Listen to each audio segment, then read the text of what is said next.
Live. Bonjour. Je suis ravie de vous retrouver aujourd'hui. C'est une semaine très chargée. Hier, l'interview, on va parler de Polar. Demain, on parlera des droits de l'homme. Et aujourd'hui, on parle d'une vie presque, puisqu'on est à San Francisco. Il est 3 heures. En ce moment même, à San Francisco, il fait très beau. On n'est pas habillés pareil, hein, Charlotte et moi. Bonjour Charlotte, comment ça va? Bonjour Sandrine, ça va bien et toi? Alors, ça va bien. D'abord, je voulais te souhaiter bonne année parce que tu sais, j'ai décidé qu'on se souhaitait bonne année tout le temps, jusqu'à peu près jusqu'au 31 décembre. Parce que je pense que l'année 2021, on a besoin de se souhaiter bonne année. Exactement. Donc, bonne année. Alors, je vais déjà montrer les 2 livres dont on va parler aujourd'hui, mais pas que. Donc, on va parler d'un livre en anglais pour la jeunesse qui s'appelle Pacita. Et Pacita, c'est pour expliquer aux enfants comment se débarrasser de cette fameuse tétine. Et aux parents d'ailleurs, c'est un livre qui s'adresse aussi aux parents, on en parlera. Et puis après, on va parler d'une autre partie de vie, plus senior, on va dire, et plus pour les femmes, puisque c'est toi et moi, on s'explique. C'est un livre sur la ménopause que tu as fait avec deux autres auteurs, femmes, et ça, on va en parler. C'est un livre qui marche très, très bien en France et que je suis ravie de présenter ici ce soir et dans la collection Rencontre des auteurs francophones. Parce qu'effectivement, tous les livres sont disponibles sur Rencontre des auteurs francophones, donc n'hésitez pas à aller les commander. Voilà, donc on va parler de ces 2 livres, on va parler de toi aussi, parce que ton parcours, tu viens du monde de la presse, tu es journaliste depuis une vingtaine d'années, tu as travaillé sur des émissions télé, en presse magazine, et puis alors les Américains te connaissent parce qu'aujourd'hui tu fais partie de l'équipe de French Morning sur San Francisco, donc on peut te lire régulièrement dans la presse francophone américaine. Tu vis en haut d'une colline. Je vous ai montré une très, très, très, très belle vue tout à l'heure qui nous rendrait tous jaloux sur le pont. Donc, tu es dans les hauteurs, tu es à Berkeley et tu es en Californie depuis 2015. Tu vas nous en parler. Tu es maman de 2 enfants de 7 et 10 ans, déjà des grands enfants. Et tu es auteur donc, de ces 2 livres, mais tu as écrit d'autres choses avant et tu as écrit d'autres choses après. Ça aussi, on va revenir dessus. Alors, tu vis à San Francisco, mais tu nous viens d'où à la base? Eh bien, de région parisienne. Je viens des Hauts-de-Seine exactement, de Colombes, qui est une petite ville qui se trouve donc dans les Hauts-de-Seine. J'ai grandi là-bas, fait mes études là-bas. Je suis allée ensuite à Paris faire des études de lettres, lettres modernes à la Sorbonne. Et puis j'ai enchaîné par une école de journalisme. Et puis après, j'ai pas mal bougé puisque ce métier m'a amenée à commencer ma carrière à France 3 pour le journal régional en Auvergne. Donc j'ai commencé là-bas. J'ai beaucoup travaillé pour Milan Presse aussi, à Toulouse. Et donc voilà, un peu comme ça, je bougeais pas mal en France. C'est sympa, du coup, vous avez décidé de bouger beaucoup plus loin, vous avez décidé de traverser la mer. Donc pourquoi cette expatriation? Comment tu t'es retrouvée ici? Alors, ce n'est pas de mon fait pour le coup, l'expatriation. J'ai suivi mon mari comme souvent dans ce genre de situation, qui lui a eu une opportunité professionnelle de développer sa boîte dont il était fondateur pour développer le marché américain. J'étais un petit peu réticente au départ parce que tout quitter, c'est pas évident, ses amis, sa famille, et puis son boulot, ses attaches. Donc j'ai mis un petit peu de temps à me dire bon allez, on va sauter on y va, on saute le pas et puis on traverse le monde. Et puis voilà, on est arrivé il y a 5 ans donc à Berkeley. Ça fait depuis 5 ans qu'on est là dans ce cadre-là. Comment est ta vie justement à Berkeley? Est-ce que tu as l'impression que tu as posé tes valises un peu définitivement ou non? C'est une tranche de vie et tu serais prête à partir autre part? Bonne question. Je n'étais pas particulièrement ouverte à l'expatriation avant de connaître ce que c'était. Aujourd'hui, beaucoup plus. Si demain, Jérémy me disait bon, bah, on est amené à partir en Asie, bah, je dirais pourquoi pas en fait. C'est très, très enrichissant. La difficulté, c'est de se réadapter en fait et de pouvoir exister dans ce qu'on aimait faire avant de bouger dans le pays d'origine et de trouver un peu sa place. Donc évidemment, quand on suit quelqu'un qui a déjà, lui, sa profession et tout qui est établi, c'est un challenge qui est un petit peu plus compliqué, je trouve, pour la personne qui suit. Oui. Et je te félicite parce que c'est vrai que j'ai vu plusieurs femmes venir ici venant de professions extrêmement importantes et très valorisées et se retrouver sur le carreau. Et c'est pas évident. Donc bravo d'avoir réussi ce challenge et de continuer à travailler dans ton métier que tu aimes et que tu fais parfaitement bien. En te lisant un petit peu, en préparant cette émission, quelque chose qui m'a fait assez rire, parce que tu disais que finalement, la vie aux USA, c'est pas ce que tu voyais en France dans les séries télé. Et ça m'a rappelé, moi, ma préparation pour aller vivre à Miami. Je suis partie sur Miami, je regardais les experts à Miami Et après, je me suis aperçue en vivant à Miami que tout était tourné à Los Angeles ou en studio. Bon, donc effectivement, la vie sur Terre n'est pas celle des séries télé. Non, pas du tout. Et puis, tu sais, on imagine qu'on connaît bien la culture américaine parce que quand on est en France, on baigne un peu dedans. On voit beaucoup de films américains, on écoute beaucoup de musique, d'artistes qui sont ici. Et puis, en fait, quand tu arrives, il y a quand même un gros décalage culturel auquel, Alors, effectivement, tu ne t'attends pas vraiment. Alors justement, c'est quoi qui coince, mais c'est quoi aussi qui est mieux? J'imagine qu'il y a eu des mauvaises et des bonnes surprises. Ouais, alors je dois dire que Berkeley est une très agréable surprise. C'est une ville très diverse, même si par exemple sur le plan architectural. Donc moi j'imaginais un petit peu comme dans la série Desperate Housewives, tu sais, ces banlieues. Je connaissais un petit peu la banlieue de Washington. J'avais un petit peu peur de ce côté-là. Alors pas du tout. Berkeley c'est une ville universitaire, donc c'est très jeune, ça bouge beaucoup, c'est assez ouvert. Politiquement c'est une ville assez intéressante aussi, il se passe plein de choses. Donc c'est vrai que je suis arrivée un petit peu en me disant bon bah là les clichés que j'ai je peux me les mettre ailleurs parce que ils sont pas justifiés et j'apprécie aussi beaucoup l'ouverture de cette ville à tous les niveaux notamment professionnels. Moi je suis arrivée avec des idées toutes préconçues avec mes étiquettes. En France on a l'habitude de mettre des étiquettes, tu as fait ça donc tu restes dans cette case là. Bah, ici tu arrives c'est pas du tout comme ça, donc c'est un peu perturbant parce que tu sais pas trop comment avancer. Tu te dis mais je suis pas habituée à avancer comme ça. Comment on fait? Et du coup, c'est vrai que ça, c'était plutôt un aspect positif de la chose parce que moi, ça m'a poussé à me réinventer un petit peu et à me dire, bon, ben, on va voir ça comme un challenge, on va essayer des choses et puis en fonction de ça, j'ajusterai, quoi. Donc ça, vraiment bien. C'est ce que disent souvent les Français qui sont là, ils se disent qu'ils ont mis en place des choses qu'ils n'auraient jamais mis en place en France parce qu'il y a une autre énergie, il y a surtout le côté de on essaye de faire les choses. Ça marche pas, c'est pas grave, mais on y va. Et c'est vrai qu'on est un peu poussé par et pour l'écriture notamment, moi c'est vrai que j'ai toujours aimé écrire, je fais des études de lettres, j'ai toujours écrit dans des journaux, mais écrire un livre par exemple, c'est un autre engagement, un autre investissement. Je ne sais pas si en restant en France, je l'aurais fait. Je crois pas, je pense pas. Peut-être, mais plus tard. Et du coup, c'est vrai que pour moi, c'est un vrai tremplin vers autre chose qui me plaît beaucoup et qui m'épanouit beaucoup. Donc ça, c'est vraiment... Avant d'en arriver là, j'ai passé des étapes de doute, hein, parce qu'on dirait que c'est facile comme ça. Mais non, ça ne l'est pas. C'est que avant, je me suis posé beaucoup de questions, parce que je pouvais pas, je travaillais beaucoup en télévision notamment, pour des magazines de société. Je pouvais pas le faire d'ici. La logistique, j'ai travaillé un petit peu pour des boîtes de production en France, c'est compliqué parce qu'il y a du matériel, etc. Il y a un aspect technique que j'aime pas trop. Et je suis pas à l'image, j'étais réalisatrice ou rédactrice en chef, donc tu vois, pas possible de l'importer comme ça. Donc c'est vrai que m'investir un peu plus sur des projets longs avec les bouquins, je me suis complètement retrouvée. Complètement. Oui, puis après tu vas nous raconter ça, mais du coup, tu te lances sur autre chose, tu vas nous raconter ça dans déjà une partie de l'émission. Alors, pour reprendre un petit peu ton portrait que j'ai trouvé aussi, tu es donc gourmande, curieuse, passionnée de photos, collectionneuse de boucles d'oreilles et de chaussures, et tu as la larme facile. Alors, au début, j'ai cru que tu parlais de moi, à part les boucles d'oreilles, mais à part les boucles d'oreilles, c'est moi. Hein. Donc, au quotidien, ça se traduit comment et j'ai une autre question qui est assez intéressante par rapport à ça. Est-ce que depuis la Covid, est-ce que ça a changé un peu ton regard sur tout ce côté futile finalement, comme ta collection de chaussures ou de boucles d'oreilles? Bah, alors, je te dirais que c'est des petites choses qui me caractérisent et que j'aime bien donner, c'est des petits détails. Ça n'a rien d'indispensable. C'est-à-dire que depuis 9 mois, je mets des baskets. Hein, voilà. Alors, j'alterne entre une paire de Converse, puis de temps en temps, il y a une paire de Vans. Et puis, de temps en temps, je vais marcher, donc je fais un effort, je mets une paire de chaussures de course. Mais non, donc c'est vrai que j'ai pas l'occasion de vraiment porter mes chaussures. Je les regarde et je les trouve belles. Il y a des paillettes. Parfois, je me dis, oh, super, quand est-ce qu'on peut les remettre? Mais alors, il faut savoir que San Francisco, c'est les collines. Les trottoirs sont complètement défoncés. J'ai pas d'autres mots. Alors, parfois, c'est comme ça. Donc, les talons, on les abîme beaucoup. Donc, déjà, j'en ai beaucoup moins depuis que je vive là. Et puis là, avec Covid, moins de soirées, moins de sorties, évidemment. Strict confort, quoi. Bon, alors, une fois parlé un peu futilité, on va rentrer dans des choses plus intéressantes, quoique.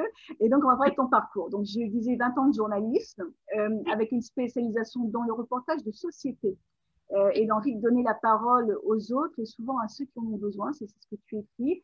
J'imagine que quelque part, ce sont tes études de psycho, parce que tu as fait des études de psycho qui ont peut-être déterminé tes choix professionnels, cette envie de travailler sur les sujets de société.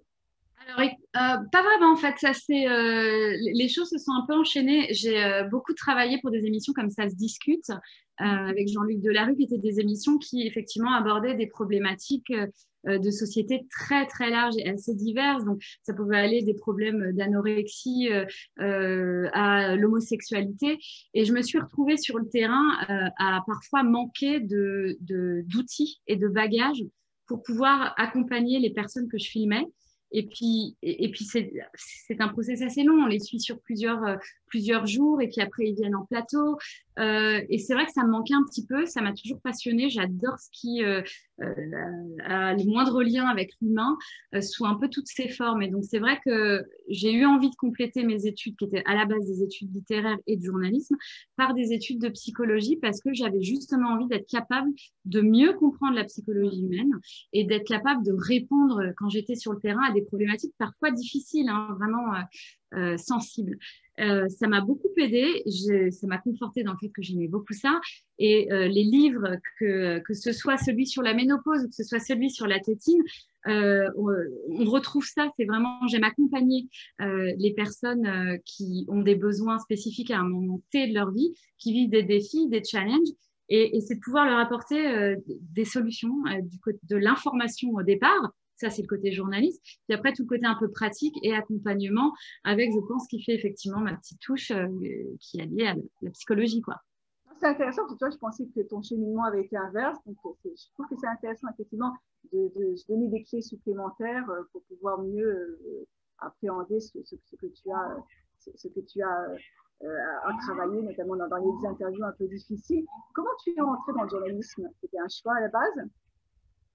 Oui, oui, oui, oui. Quand tu fais des études de lettres, tu peux devenir prof de français. Vraiment, c'est la grande voie royale. J'ai beaucoup Bien d'amis qui sûr. l'ont choisi d'ailleurs. Tu peux faire aussi de la communication, évidemment. C'est aussi une des voies faciles quand on a fait ce genre d'études. Et puis, il y avait le journalisme. Et moi, j'aimais beaucoup lire, l'actu ou autre, et j'aimais beaucoup l'aspect informé, le côté terrain. C'est toujours quelque chose qui m'a tentée et j'ai pas du tout été déçue. Des années de terrain. Demain, je dois repartir sur le terrain. Je suis ravie. C'est un très beau métier. On le critique assez aisément en ce moment, mais c'est un très beau métier. Tu as parlé de l'émission de Jean-Luc Delarue. Est-ce que tu peux nous parler peut-être de quelques médias que les Français connaissent bien, sur lesquels Oui, bien sûr. J'ai travaillé pour la plupart des chaînes de télévision françaises. J'ai fait un petit peu de TF1 pour l'émission Combien ça coûte. J'ai travaillé beaucoup pour France 2 avec Réservoir Prod, donc, qui était la boîte de production de Jean-Luc Delarue. Pour Ça se discute également sur des émissions spéciales. J'ai également travaillé pour M6 sur différents programmes, et notamment C'est ma vie avec Karine Le Marchand pendant un moment. Et puis j'ai fait aussi de la TNT avec des émissions comme Reporter et un petit peu de documentaire. Bon, et Arte, là récemment, depuis que je suis ici, j'ai fait pas mal j'ai travaillé un peu pour Arte, plus sur du développement et des sujets plus tourisme et culture. Alors, on va parler un peu de toi et moi, on s'explique, on va rester sur le sujet de tes études, parce que est-ce que ce double parcours que tu as, donc à la fois de journaliste, mais aussi tout ce parcours d'approche psychologique, c'est quelque chose qui ont intéressé les éditions de Bambou comment ça s'est passé? C'est eux qui sont venus vers toi? C'est toi qui connaissais les auteurs? Alors en fait, La Ménopause, ce livre-là, hein, c'est une réédition. Il a été publié une première fois par une toute petite structure en France qui a mis la clé sous la porte entre-temps. Et notre livre avait très très bien marché, avait reçu un très bel accueil. Et on s'est dit, donc j'ai travaillé cette collection avec Brigitte Carrère, qui est ma co-autrice, donc à l'enquête et à l'écriture, et puis Princesse H, qui fait les illustrations, parce qu'il y a beaucoup d'illustrations dans ce bouquin et qui amène beaucoup de pétillants. Et du coup, on a travaillé ça vraiment en trio. Et en fait, on s'est dit, on ne va pas laisser ce livre comme ça, alors qu'on a eu un magnifique accueil. On a eu vraiment beaucoup de presse, des radios, des télés, de la presse écrite. Et on s'est dit, on va en faire une collection. Donc, on a travaillé une collection, on a contacté quelques éditeurs et Bambou s'est montré intéressé, effectivement, a vu le premier livre, connaissait ma co-autrice Brigitte qui travaillait déjà pour eux sur d'autres publications. Et du coup, on s'est dit, on se lance dans l'aventure. Dès toi et moi, on s'explique. Donc, l'idée, c'est une collection qui va se décliner. Ça s'adresse surtout aux femmes de plus de 45 ans. ouais, pour les défis qu'elles peuvent découvrir, à ce moment rencontrer, avec lesquels elles ont du mal, en tout cas, voilà, dans cette période sensible de vie, quoi. Est-ce que le fait d'avoir travaillé dans le monde de l'édition pour 1000 ans, ça a facilité les choses pour toi? En tout cas, de savoir un peu où tu voulais aller ou non? Je dirais ce regard de l'autre côté. Ce qui est amusant, c'est que Milan Presse, j'ai beaucoup travaillé en jeunesse. Pour les enfants, je travaillais beaucoup pour le magazine Julie pour les 8 à 12 ans. Alors, quand on fait un livre pour la ménopause et qu'on a été habitué à travailler pour Julie, c'est assez marrant.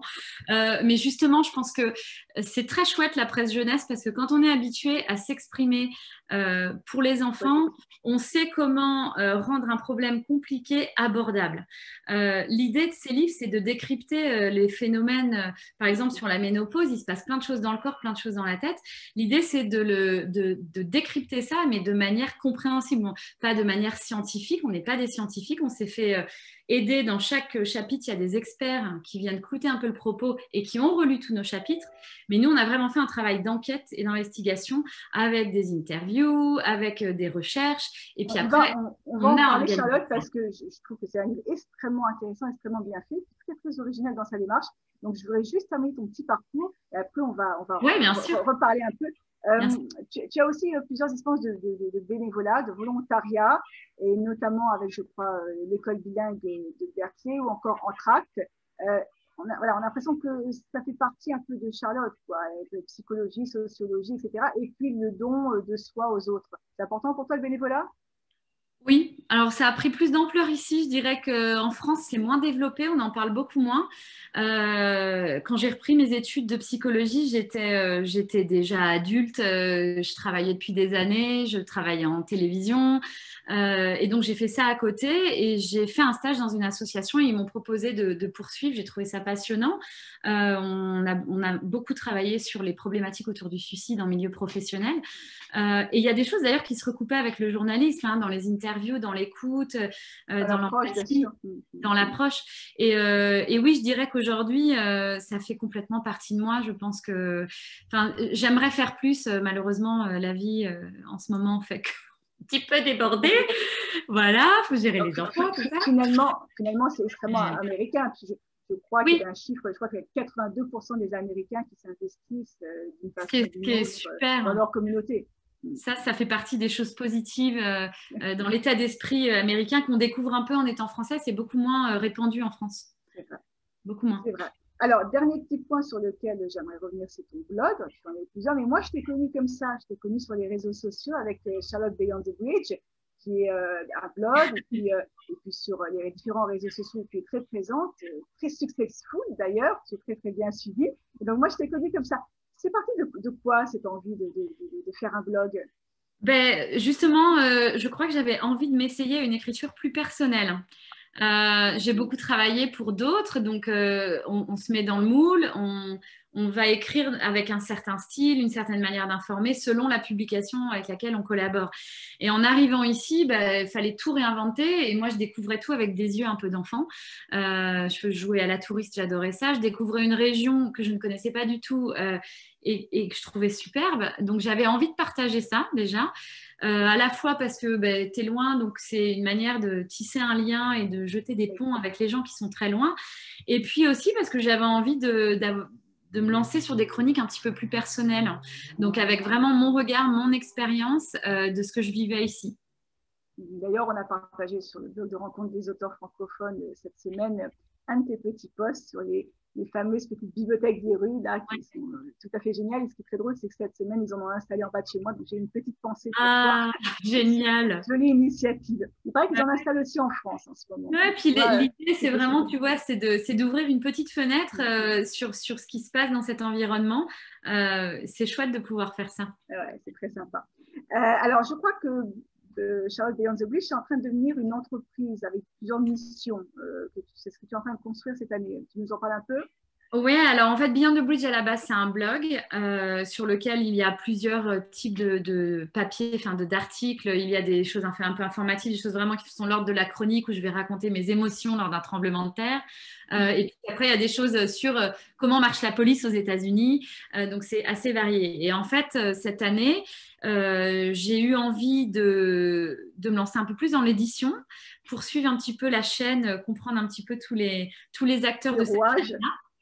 Et voilà, et du coup, Beyond the Bridge est devenue une LLC, donc effectivement une entreprise qui m'a permis d'éditer et de publier ce petit livre Et pour là, un public bravo, américain. eh ben, bravo, on va en parler dans quelques minutes. Je termine avec un dernier point sur ton parcours. Je crois que tu es un peu une éternelle étudiante. Tu cumules pas Ah mal de oui, classes. Je crois que c'est quoi? C'est pour ton plaisir, c'est pour t'enrichir, c'est quoi? j'adore ça. Je pense que oui, je pourrais ne pas m'arrêter. Je suis obligée de me contrôler parce que je ne peux pas tout le temps le faire, évidemment. Mais c'est vrai que, bah, par exemple, pour faire de Beyond the Bridge une LLC et travailler un peu dans l'édition, j'ai fait une formation sur l'édition parce que je voulais savoir un petit peu de quoi je parlais. J'adore l'écriture, donc régulièrement, bah, en étant sur un campus, je jette un œil quand même à ce qu'il fait sur les extensions, sur les cours du soir à Berkeley, à l'université. Et donc, ça m'est arrivé de prendre des cours par ce biais-là. J'aime bien aller voir un petit peu ce qui se fait. Et puis, parce que je pense que dans la vie, on n'a pas qu'une vie et que ça nous permet un peu de rester en phase avec ses envies et puis de développer d'autres choses. Alors, tout ne marche pas, mais par contre, c'est vrai que c'est à la fois enrichissant et moi, j'adore apprendre. Donc, je prends beaucoup de plaisir à Et chaque fois. c'est vrai que nous, expatriés, quand on retourne en France et qu'on voit nos amis dans la même maison, avec le même travail, avec les mêmes meubles, on se dit que quelque part, on a un peu la chance de vivre plusieurs vies dans une vie. Donc, Surtout, ouais, c'est ça vrai. ça fait partie de toi, de cette expatriation, de tout. Tout Bon, à alors fait. maintenant, on va revenir sur les livres, on va parler de choses sérieuses. Donc, on a déjà parlé de ce livre jeunesse qui est en anglais, que tu as écrit avec ton mari. Quand on dit l'idée, c'est comment se débarrasser de sa tétine grâce à une fée. Alors d'abord, comment t'es venue l'idée d'écrire ce livre? Et puis, comment vous est venue l'idée à tous les deux d'écrire un livre en couple? Parce que c'est pas une mince affaire, cette histoire-là. Mais c'est du vécu en fait. C'est du vécu. On avait des enfants qui étaient très accros à leur tétine. Donc ma fille, qui est l'aînée, a vraiment eu des difficultés à s'en séparer. Et puis on était en vacances avec des amis et leur fille avait perdu sa tétine sous un lit. Et puis, ils ont décidé de ne pas lui rendre. Et donc, ça a été une espèce de phase un peu apocalyptique, genre l'addict en sevrage. C'était pas rien. Et en fait, on a inventé un petit personnage qui revenait, qui donnait des petites lettres d'encouragement, qui offrait un petit livre. Et puis, comme ça, à intervalles un petit peu réguliers. Et puis, en fait, ça l'a au départ, parce qu'on a fait pareil après avec notre fille, ça les a complètement calmées. Elles ont été hyper à l'écoute de ce petit personnage qui était donc une petite fée qu'on avait appelée la fée tétine. Et puis, de là, comme ça a fonctionné, on s'est dit, on ne peut pas garder ça pour nous-mêmes, il faut le partager. Parce que c'est vrai que c'était amusant à faire en tant que parent, parce que du coup, on a imaginé le personnage, on a imaginé des lettres qu'elle écrivait, et puis là encore, il y a un peu de psychologie, pardon. C'est que oui, ça va appuyer sur les stades et de l'apprentissage de l'enfance.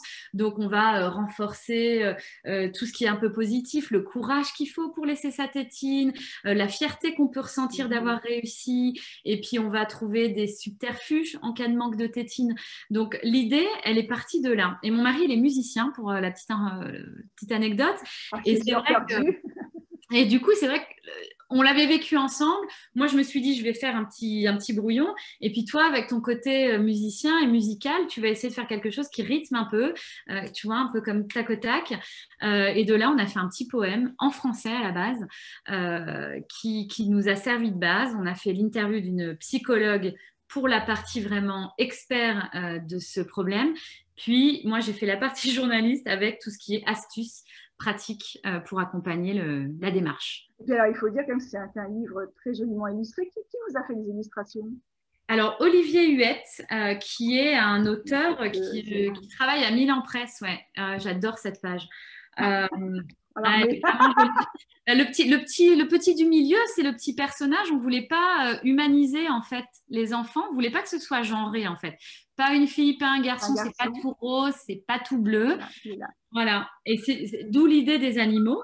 Et puis ça, c'est sa famille, donc ses parents qui l'entourent et qui l'aident évidemment dans cette démarche d'arrêter la tétine.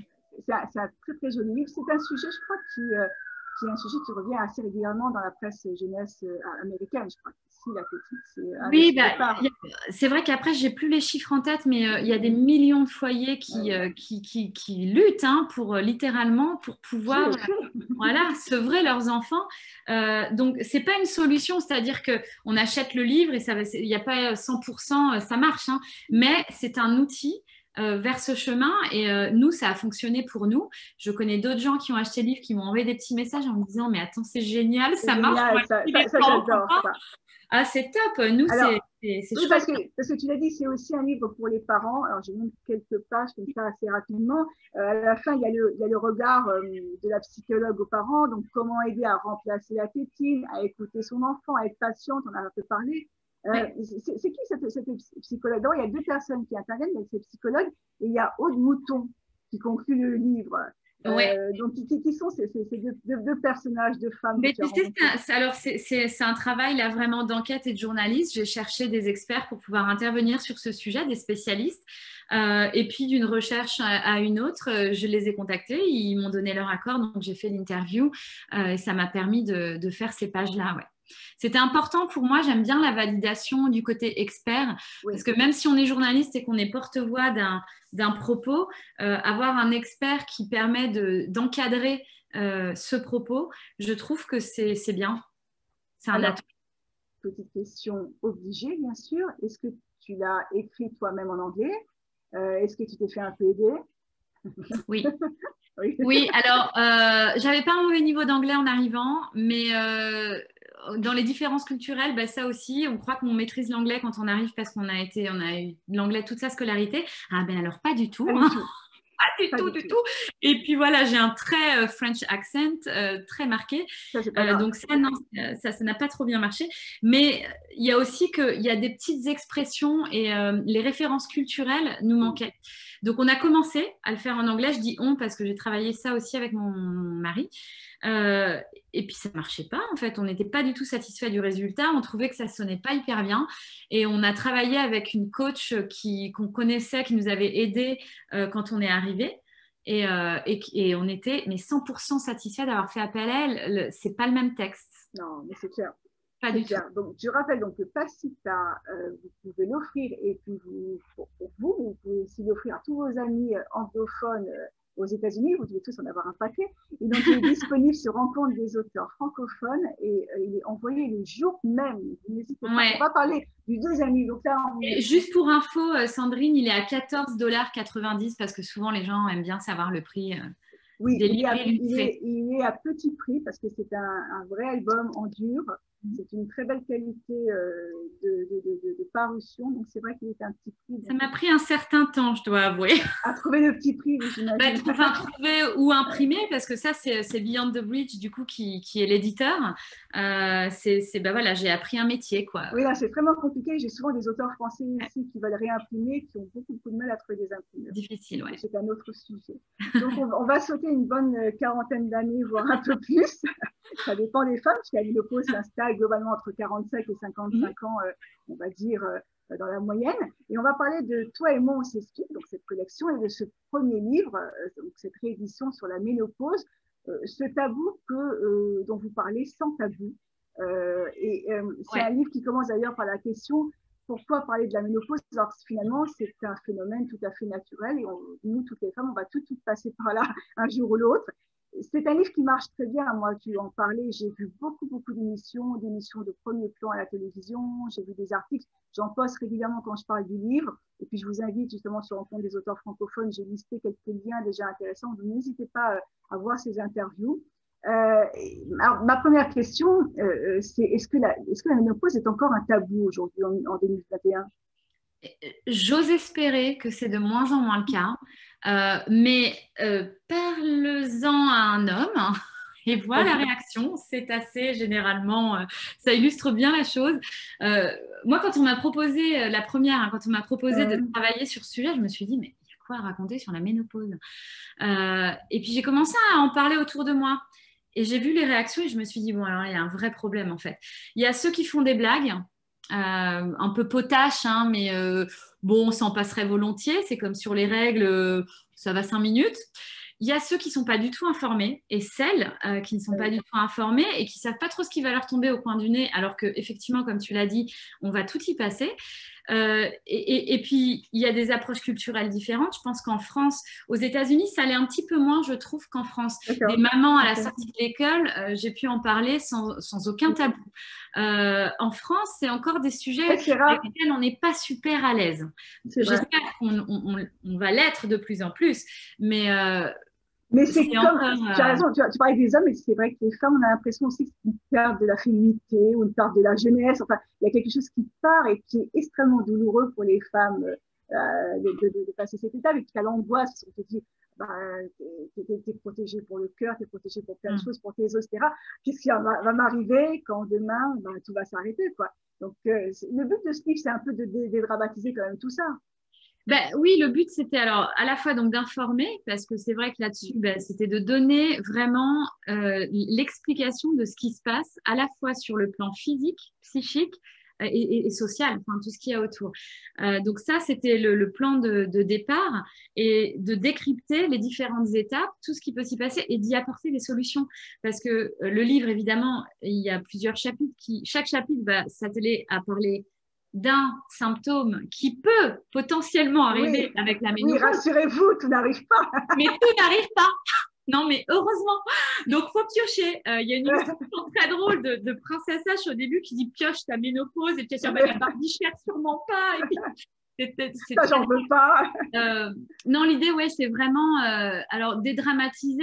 C'est-à-dire que dans la vie, je pense que mais c'est pareil quand on a ses règles, qu'on devient ado. Toutes ces étapes-là, c'est des étapes qui marquent le parcours féminin de toutes les femmes. Et c'est vrai que du coup, c'est de l'accompagner avec un petit peu de douceur, de sérénité, pour que les femmes se rendent compte que des fois, selon comment le regard qu'on pose sur ce qu'on vit, peut vraiment influencer la manière vraiment dont on le ressent dans son corps.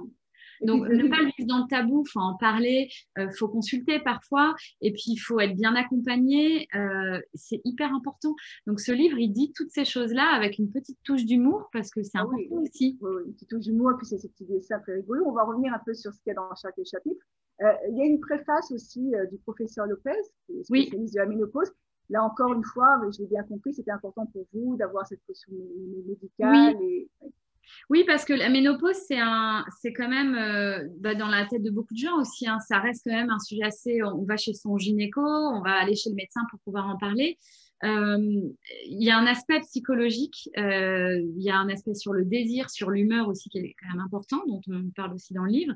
Mais c'était absolument essentiel pour nous d'avoir cette caution scientifique, parce qu'on ne l'est pas. Et qu'à la base, la ménopause, c'est l'arrêt de la fertilité. Donc, il y a tout le système des ovaires, de l'ovulation qui s'arrête, et donc tout le système hormonal derrière. Ménopause égale tempête hormonale un petit peu, hein. Donc, tout ça, c'est absolument physiologique. Et je ne suis pas scientifique, je ne suis pas biologiste. Donc, on a beau faire des interviews, c'est toujours, je pense, bien d'avoir le regard et les mots de la personne, médecin concerné, par exemple. Alors, pour toi, c'est quoi? C'est un guide ou c'est plus que cela? Il y a de l'affectif, il y a de l'utile, il y a du futile, il y a du léger, il y a du plus grave. C'est quoi ce livre? C'est vraiment un guide pour accompagner les femmes à traverser cette période avec plus de sérénité, le plus de sérénité possible. Et le mot guide, je trouve ça chouette, c'est un compagnon en fait. Tu peux le glisser dans un sac, tu peux le lire. Alors, je ne vois pas des femmes lire ça dans le train. Ici, oui, parce qu'il y a peu de gens qui vont comprendre ce qu'on lit. Ouais, c'est ça. Mais du coup, je pense que c'est pareil, elle est dans une librairie, dire bonjour, alors je suis en pleine ménopause, qu'est-ce que vous avez? Ça marche pas très vite. Donc, tu vois, c'est là qu'on sait qu'il y a encore un petit tabou. Mais je pense que c'est un très bon compagnon c'est une aide. Il ne faut pas s'en priver, en fait.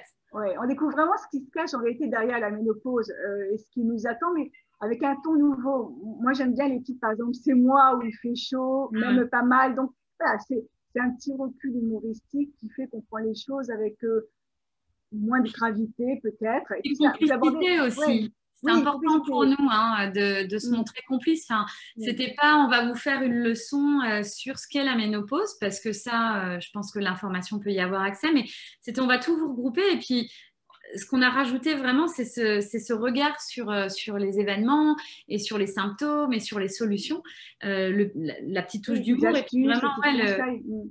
la Oui, proximité. et puis vous traitez tous les sujets. Tu parlais du corps qui change, des problèmes des os, Mm. du cœur, on en parlait tout à l'heure, puis des relations avec les proches pendant cette période, parce que pour Ouais, certaines femmes, c'est un vrai problème, quoi. oui. Relation avec son mari, son conjoint, mais aussi Mhm. relation avec les autres, au sein de son entreprise. Enfin voilà, il y a des femmes Ouais. qui vivent très difficilement cette période-là. Alors, c'est aussi illustré, moi j'ai trouvé comme dans un magazine féminin. Ouais, je Donc, comprends. je montre quelques. Voilà, il y a vraiment il y a ces petits personnages, ces petites illustrations, et vraiment, on a l'impression d'être un peu dans elle, mais c'est extrêmement sérieux. Donc, alors, tu parlais des chapitres, ils sont tous traités un peu de la même façon. Il y a plein de choses différentes, il y a plein d'interventions complémentaires, de l'info, de la mise en action pour aller mieux. Il y a des témoignages aussi, il y a des petits conseils de spécialistes. Vous avez vraiment demandé à des gens d'intervenir. C'est Ouais. toujours très court, c'est toujours des petites bulles, c'est très informatif. Voilà, ça se lit vraiment très bien. Il y a des pharmaciens aussi qui donnent des petits conseils pour aller mieux. Il y a des astuces, il y a l'avis des experts et des petites interviews. C'est Oui. extrêmement bien fait. Et tous les chapitres sont un peu construits de la même façon. Merci beaucoup. Non, mais c'est vrai. Et puis, on parle de nativité, tu en parlais, ça aussi, ça peut être compliqué pour certains. Et puis, à la fin, il y a la question quand même qui fâche des traitements hormonaux. C'est pas que c'est un sujet qui divise beaucoup les femmes, les Oui. spécialistes, là, et qui donne lieu à beaucoup de débats. Donc, ça, vous en parlez. Et puis, alors, j'aimerais quand même préciser juste à la fin, c'est vraiment super bien fait. Il y a des espèces de journal de bord, des notes d'enfants, on ne voit pas bien, mais voilà, on note tout. Des petits bonus. Voilà, les petits bonus, et puis on se raconte, donc ça fait du bien. On note tout, et puis en fonction des réponses, eh ben, on est amené sur un chapitre ou sur une page du livre, donc c'est extrêmement bien fait. Moi, j'aimerais savoir qui a eu un peu l'idée de cet agencement, justement, de ces rubriques, de ces astuces. Brigitte et moi. Travail. Ouais, on a vraiment travaillé, on travaille très bien tous les deux, on se connaît très bien. C'est agréable parce qu'elle est en France, je suis ici, donc on est dans un espèce de roulement permanent. On essaye de s'appeler évidemment régulièrement. On travaille un peu, je vais utiliser cette image, mais comme dans un ping-pong, c'est-à-dire que on a posé une structure au départ, on s'est dit qu'est-ce qu'on aimerait avoir. On savait qu'on aimerait une interview. Et puis, il faut découper la lecture. Sinon, c'est un petit peu pénible. Lire un exposé comme ça, c'est pas toujours très agréable. C'est vraiment ça la force, je trouve, de Steve. Je te coupe un peu, mais c'est vrai que voilà, ici on a les astuces, c'est ça. Ici on a les conseils. Ici, voilà, c'est toujours des choses extrêmement courtes, extrêmement pointues, et on ressort de chacun de ces petits paragraphes avec une solution, un conseil, quelque chose de bien pour aller mieux, quoi. Et puis c'est vrai on a travaillé toutes les deux beaucoup en presse et je pense que ça joue dans notre approche et dans notre style. Toutes les deux beaucoup pour Julie.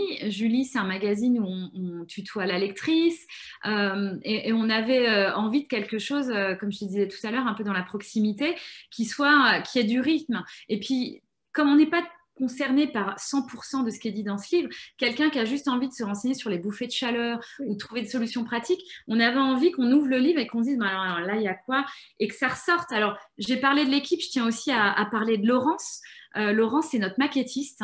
Et donc, c'est celle qui, justement, tu nous disais comment vous avez travaillé ça. Nous, avec Brigitte, on a conçu, si tu veux, les différentes parties. Mais ce qui fait que ça ressort bien, évidemment, c'est la maquette. Et sans Laurence, on n'aurait pas du tout cette maquette-là. C'est vraiment chouette. Elle a dynamisé dans les couleurs, dans l'agencement des dessins. Et les petits dessins, c'est vraiment autant de petites bulles BD. On a nos personnages qui sont à Brigitte et à moi. On se met en scène avec Princesse qui est là aussi sur cette page. Donc, c'est très chouette. Et à faire, c'est un exercice que je trouve absolument passionnant. C'est un super bouquin. Et donc, tu nous as dit, toi et moi, on s'explique, ça va continuer. Oui. Alors, tu peux peut-être nous parler de la suite ou c'est encore très secret? Non, on peut en toucher un mot. Là, on est en pleine conception du tome numéro 2 de cette collection qui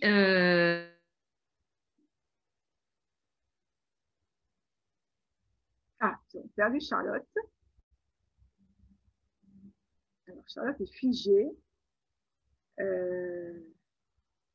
Alors, j'ai vu qu'on parle du tome 2. On va voir si la communication se remet avec San Francisco. J'espère qu'il n'y a pas de tremblement de terre. Ce sont les aléas du direct. Alors, on va peut-être attendre 2 minutes et on va peut-être réessayer donc de se reconnecter avec Charlotte. Moi, j'avais envie qu'il nous parle encore de pas mal de choses. Alors, avant de se reconnecter avec Charlotte, on va peut-être passer à la dernière phase de nos émissions, parler un peu de ce qui nous attend et puis on attend que Charlotte se reconnecte. Donc, ce qui nous attend, c'est l'interview de demain avec Célia de la Varenne. Et donc, Célia de la Varenne, c'est une femme qui est juste extraordinaire et qui nous parle dans ses livres de ses missions qu'elle a fait pour les Nations Unies, notamment dans toute la plongée de l'enfer de ces missions, souvent dans des pays qui sont des pays qui ont été en guerre, qui sortent de guerre, qui ont besoin de se remettre souvent dans la démocratie. Et donc, ce sont des villes dévastées. Elle va nous raconter tout ça demain. Elle a fait 7 missions et elle en a écrit un livre qui s'appelle « Les étoiles avaient déserté le ciel ». Et puis, son deuxième livre, c'est « Un visa pour l'enfer ». Et là, elle parle d'une mission en particulier. Donc ça, elle va nous en parler demain.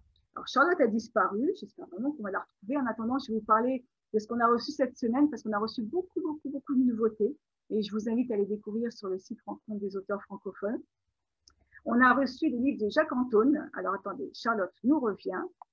Donc, Charlotte nous revient. Charlotte, es-tu là? Charlotte est là de travers. Allô? Est-ce que tu me vois droite? Charlotte est droite. Écoute, Charlotte, on a commencé à travailler sur les nouveautés de la semaine en t'attendant. On se doutait bien que tu allais revenir. Je ne sais pas, j'ai visiblement un souci de connexion. Est-ce que là, tu me vois, je suis sur l'ordinateur, sur le portable. Sur le portable, c'est très bien. On est juste pas qu'il y a un tremblement de terre ou quelque chose comme ça en Californie, c'est possible. Non, mon mec. Heureusement que j'avais. Tu étais en train de nous annoncer le deuxième tome des Toiles. Quel suspense! Exactement. Je sais ménager un suspense. Alors oui, je disais que le tome numéro 2 va parler du syndrome du nid vide, donc de cette période lorsque les enfants quittent le nid et quittent donc leurs parents, qui souvent est une période qui bouleverse un petit peu les habitudes et puis le moral des mamans notamment. Donc voilà. J'ai l'impression que tu écris ces livres pour moi, finalement. Donc, je te donnerai le sujet du 3e, si tu veux bien. Avec grand plaisir. Alors, écoute, c'est un vrai sujet et c'est une vraie angoisse. Alors, parfois, ça ne se passe pas si mal que ça, mais en tout cas, quoi qu'il arrive, avant, c'est une véritable angoisse. Je ne connais pas une maman qui n'a pas versé toutes les larmes de son corps à l'idée que ces petits oiseaux. Je crois aussi, ouais. Alors, j'aimerais qu'on parle avec toi un peu. Tu as fait 2 petits e-books avant. J'aimerais que tu nous en parles un peu. Et puis, je crois que le dernier, tu l'as écrit en 5 jours. C'était sur le monde médical et les méandres du système de santé américain. Et je crois que tout Français qui vit ici connaît parfaitement le sujet, malheureusement. C'était quoi cette idée? C'était l'envie de rassurer ou de partager juste un quotidien cauchemardesque? Alors, oui, j'ai pas eu de chance là-dessus. J'ai eu un souci de santé. Ça devait faire 1 an qu'on était là. Et je me suis retrouvée dans des situations absolument cocasses parfois. Hein, vraiment, il n'y a pas d'autre mot. À devoir mimer ce que je ressentais parce que je ne connaissais pas le mot. Donc, alors, quand on va te dire une douleur dans l'épaule, par exemple, est-ce qu'elle est sharp? Est-ce qu'elle est... Et moi, je les regardais comme ça. Je disais, you know, like electricity. Avec un accent horrible. Et je me suis dit, bon, ça va pas du tout. Et en fait, puisque je faisais ce travail pour moi d'aller chercher un petit peu les mots qui manquaient à mon vocabulaire pour m'exprimer correctement et comprendre aussi ce qu'on me disait, je me suis dit, je vais en profiter pour faire partager autant de monde que possible, notamment les francophones. Et donc, c'est un petit e-book qui était gratuit. Pourquoi c'était important pour toi que ce soit gratuit? J'avais aucun intérêt. J'aurais pu le faire payer, effectivement. Je ne voyais pas trop l'intérêt parce que moi, j'aurais beaucoup aimé avoir ce genre de ressources avant d'arriver. J'aurais aimé trouver sur Internet ou sur le web ou que l'Alliance française ou je ne sais pas me dise « Ah ben, regardez, il y a ça qui a été fait ». Je ne l'ai pas trouvé. Et donc, je me suis dit, l'idée, là, c'est quand même d'être utile et de pouvoir aider les gens à s'exprimer et à comprendre dans des situations enfin, qui font jamais plaisir. Généralement, si on a besoin de se référer à ça, c'est qu'on va chez le médecin. C'est pas des moments très rigolos. On arrive quand même du coup parfois à faire rire le médecin. Mais t'étais pas là pour Ah rire. oui, Finalement, tout à on fait. instaure un contact Tout à social fait. plutôt agréable. Exactement. Mais c'est vrai que moi, à avant fait d'aller chez le médecin, j'ai fait mon petit papier avec quelques mots en traduction parce qu'effectivement, voilà, on est tous chez le médecin et on ne sait absolument pas. Ou alors il y a des faux amis, on raconte n'importe quoi. Ça aussi, ça m'est arrivé. Voilà, exactement. Alors, je ne trahis aucun secret. Si je trahis un secret, tu as une grosse envie qui n'est pas encore très inquiète, que tu n'as pas encore mis sur pied, c'est l'envie d'écrire un roman. Oui, alors juste, avant de répondre à ta question là-dessus, je voulais juste dire que si je vais mettre à dispo, si ça t'intéresse, les e-books, Bien sûr. celui sur le monde médical et celui sur la salle de bain sans plastique. Parce qu'évidemment, quand on habite à San Francisco, on fait hyper gaffe à l'environnement. Donc, je me suis un peu mise à la page. Et de la même manière, j'avais envie de sensibiliser. Ces 2 e-books qui sont en accès gratuit et on peut les retrouver si tu le souhaites. Je les envoie volontiers sur Rencontre des auteurs francophones. Avec plaisir, on les mettra dessus. Et puis merci à toi, parce que c'est vrai que ces 2 sujets, du plastique, c'est un sujet primordial pour lequel je milite aussi, donc je te suis parfaitement. Voilà. Alors, donc, pour le roman. Pour le roman. Le roman, c'est un rêve. Nous digressons. Le roman, c'est l'aboutissement, c'est le rêve. Non, j'ai de tout temps, hein, j'ai souvenir d'avoir commencé des choses que je ne finis pas, hein, depuis quand j'étais en études de lettres. Et puis, quand j'ai commencé mes stages en journalisme, j'étais toujours par Mons et par Vaux, en province. Et les longues soirées, je les occupais notamment à écrire. Et puis la vie, donc on ne prend pas le temps. Et j'ai jamais été au bout de cette démarche. Et aujourd'hui, je pense que j'ai cette envie est devenue vraiment un gros moteur. Donc, je te dis ça, j'arrive toujours pas à trouver le temps. Mais j'ai envie de le trouver. Je pense que c'est important. Oui, j'aimerais beaucoup écrire. Si tu veux, j'écris au quotidien. Donc, je vais faire un article pour French Morning et je prends beaucoup de plaisir à le faire. Je vais travailler sur des projets de livres comme Les Toi et moi, on s'explique.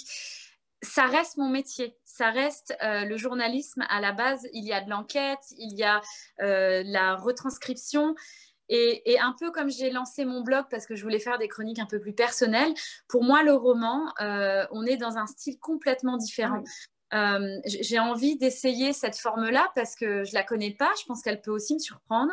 Et j'ai envie d'aller gratter vers là, quoi. Bon, bah écoute, nous avons hâte de découvrir ça d'ici 2 ou 3 ans. Non, écoute, on espère de jeter en tout cas, parce que le premier jet de ton roman assez rapidement et que tu viens de nous en parler. Avant de se quitter, mon petit questionnaire de Proust, ton livre du moment, qu'est-ce que tu lis là tout de suite maintenant? Alors là, je lis tout de suite maintenant un livre qui s'appelle Le Doute, dont je ne me rappelle plus l'auteur, qui est un thriller. Ce sont des parents qui ont des jumelles. L'une des jumelles est décédée suite à un tragique accident et ils décident de déménager en Écosse. Et la jumelle qui reste, la survivante, j'ai envie de dire, commence à dire qu'elle est celle qui est morte. Et donc, j'aime bien l'ambiance écossaise, en plus, c'est chouette. En ce moment, j'ai décidé de me mettre au club de lecture. Et donc, il y a une expatriée qui était sur place qui s'occupait d'en faire un par mois, depuis pas mal de temps. Enfin, moi, ça fait déjà bien presque 1 an que je fais ça. Elle a déménagé justement en Écosse. Et donc, je continue un petit peu de faire ce club. Et une fois par mois, du coup, je choisis un livre que je ne connaissais pas, que je n'aurais pas forcément choisi. Et j'aime bien justement, du coup, cette idée-là. Donc voilà, je suis en plein dedans là. Bon, c'est sympa. Écoute, je vais proposer à mon club de lecture aussi sur New York. Non, mais c'est vrai que c'est chouette. Ça booste un petit peu les gens à s'essayer à des genres de littérature auxquels ils ne pensent pas. Je suis d'accord. Moi, ça fait 1 an et demi que j'anime pour le réseau CHI, le club francophone. Et c'est vrai qu'on a mis des livres qu'on n'aurait jamais lus et ça nous a ouvert sur des styles de lecture qui ne sont pas les nôtres et qui sont extrêmement enrichissants.